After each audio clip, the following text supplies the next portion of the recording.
जय जगन्नाथ जय जगन्नाथ नीलांचल निवासाय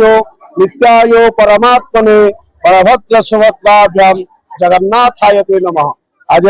श्रीगुंडीचार पंचम दिन अर्थात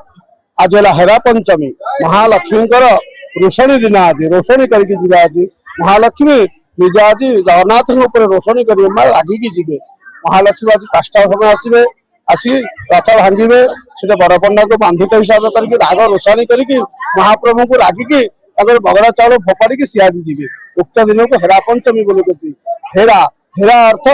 राग पंचमी आज है 5म दिन से हेरारे पंचम दर्जित होगी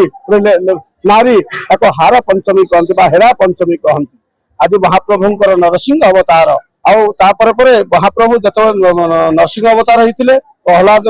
प्रहलादर भक्त होगी प्रहलाद पिता को दमन करने नरसिंह अवतार धारण करते महाप्रभु जगन्नाथ श्री विष्णु आ बराह धारण कर महाप्रभु पृथ्वी की रक्षा करने निज सुंदर बराह रूप धारण आज नरसिंह बराह रूप उत्तर रूप काली चेंज हम दैनंदिन रीति जपरी रीति चलिया कथा से रीति आम चली सर्वस्व रीति 4टा मंदिर द्वार खोला श्री गुंडीचा मंदिर महाप्रभुंकर जहाँ कहती आज है महाप्रभुंकर जन्मवेदी द्वार है 4टा बेलू खोला महाप्रभुंकर 4टा बेलू दैनंदिन नीति आम अवकाश नीति समस्त सरला महाप्रभु भेष धारण कले काली उक्त भेष धारण करते जहाँप्रति संस्कार है कहीं द्वितीय भेष धारण कले संस्कार हुए संस्कार है पुणी महाप्रभु जमी दैनंदिन नीति लगे कथा बाल्य भोग अवकाश इत्यादि नीति सरला बर्तमान लोक प्रचुर आसवा चली आज हेरा पंचमी जेहेतु लोक प्रचुर आसवा चली बहुत लोक माँ मैंने आसुँच आज अमृतकुंड भोग करुँच जहाँ नरसिंह पाखे अमृतकुंड है सर्वश्रेष्ठ मना जाए तो महाप्रभु नृसिंह उक्त मंत्र करी महाप्रभु को नृसिंह को जदि अमृतकुंड दान करा जाए सर्वस्त्र पाप क्षय हुए सर्वस्त्र रोग क्षय है सर्वस्त्र राग इत्यादि घरे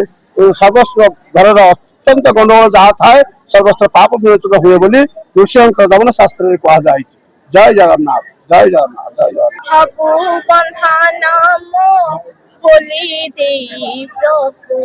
तुम्हारी बंधने रख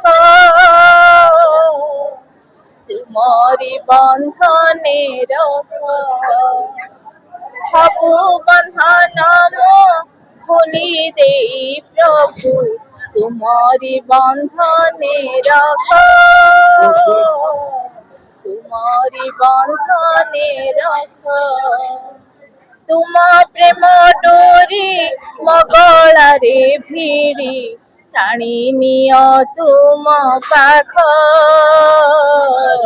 तुम्हारी बंधने रख अदेखारे थाई जेते दिय मते लांछना यंत्रणा दुख सबू तो तुमर छलना बारे मु सबू तो तुमर छलना बारे मु मोटाणपण परख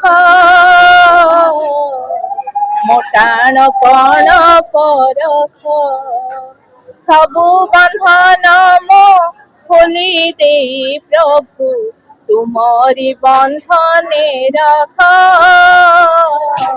तुम्हारी बंधने रख तुम्हारी बंधने रख।